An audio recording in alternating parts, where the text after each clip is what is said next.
An experiment was done when people did an 8-week course of mindfulness. Comparative MRI scans showed that after the course, the amygdala appeared to have shrunk, and the prefrontal cortex became thicker. The connection between the amygdala and the rest of the brain got weaker, while the connections between areas associated with attention and concentration got stronger. Here's something else that's interesting. There's another part of your brain, the anterior cingulate cortex, which is associated with pain. When you meditate often enough, the connection between the prefrontal cortex and the anterior cingulate cortex is dissolved. This means the more often you meditate, the more physical and mental health benefits you get from meditation. Most of us want to understand people better so that we can have more empathy for our fellow beings. When we meditate regularly, the temporoparietal junction, or TPJ, becomes more active. And as a result, we gain wider perspective and experience more empathy. Other studies have found that the brains of people who meditate regularly are better preserved as they grow older. I would guess that with these physical changes, meditation nurtures and benefits the parts of the brain that contributes to our overall well-being. These physical benefits alone should convince you to try regular meditation. During meditation, theta waves, which we referred to earlier, are most abundant in the frontal and middle parts of the brain.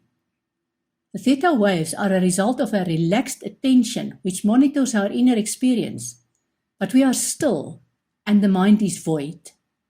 Theta waves indicate a deep state of relaxation and occur more frequently in highly experienced meditation practitioners. When your brain produces alpha waves, your brain is relaxing from intentional goal-oriented tasks. Alpha waves indicate deep relaxation, but it doesn't mean that the mind is void or empty as it is during meditation. So, what is meditation, or is it mindfulness? In terms of terminology, it appears to be 6 of the one and half a dozen of the other. So I will use the term meditation in this module. Meditation is a conscious act of training our mind to move out of the way so that we can live fully in the present moment with divine guidance. Here's a question for you. What would you expect out of meditation? Meditation is a means of slowing down your brain waves so that you go into a dreamlike state while being awake. The process helps you to lose concentration on this dimension and access another dimension. And yes, that is safe, especially when you start your meditation by focusing on being grounded. I like to visualize this grounding as a realization that there is a silver cord which links your spirit or essence to your physical body, and ensuring that this silver cord is firmly in place throughout the meditation, so that you know you will come back to your physical body, no matter how far and wide your meditation takes you. Meditation has also been described as a means of starting the day with an open mind, if you do the meditation at the beginning of the day, or a means of pulling a broken day together, if you do your meditation at the end of the day. Meditation is a process of listening with your spirit rather than with your ears.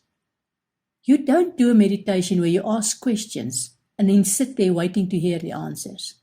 Yes, by all means ask clear questions before you start the meditation. But when you do the meditation, you will do it without any expectation. Your answer may come to you as a clear and profound thought during the meditation, or it may come later as an experience in a situation, or as words someone say that touch you deeply. You never know until you get the answer. But what I'm 100% sure of is that you will get the answer. Meditation is not about listing your demands and communicating your expectations.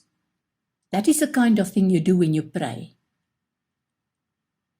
Meditation is about clearing your mind of every thought so that you can eventually experience the void. And yes, if you have a busy mind, then clearing your mind may be a challenge, but you can do it in small bites. When you meditate and a thought enters your mind, pushing that thought away because you need to clear your mind doesn't work, because the thought will keep coming back and grow and take up more space. What works is that you acknowledge the thought and then park it with a promise that you will deal with the thought later. Over time, you will have less thoughts and more space between the thoughts. That space allows for a connection with another dimension, and that is where your solutions come from. A question for you. What is your biggest struggle when meditating? Meditation is about focusing your mind here and now, rather than letting your thoughts drift. This doesn't mean you focus on here and now when you meditate, because meditation is not about thinking about anything. The idea with meditation is simply to be aware without thinking. For example, if there's a sudden noise while you're meditating, you don't think about the noise. You just listen to it until it subsides. And in this way make the noise part of your meditation. Your mental activity during meditation is wakeful and relaxed.